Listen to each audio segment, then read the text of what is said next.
Hey guys, இன்னைக்கு நம்ம ஒரு இன்ட்ரெஸ்டிங்கான பெயிண்டிங்கை பற்றி டீட்டெயிலாக பார்க்கலாம். அதுக்கு முன்னாடி நம்ம சேனலை சப்ஸ்கிரைப் பண்ணாதவங்க பண்ணிடுங்க. இதே மாதிரி கண்டென்ட் இனிமேல் பார்க்கணும் அப்படின்னா கமெண்ட் செக்ஷனில் சொல்லுங்கள்.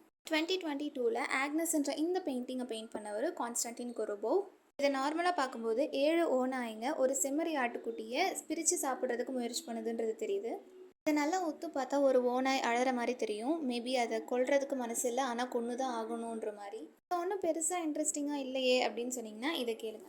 இந்த செம்மறியாடு தூய்மையான ஜீசஸை குறிக்குதுன்னு இந்த 7 ஓநாய்ங்க ரோமானியர்களை குறிக்குதுன்னு சொல்கிறாங்க.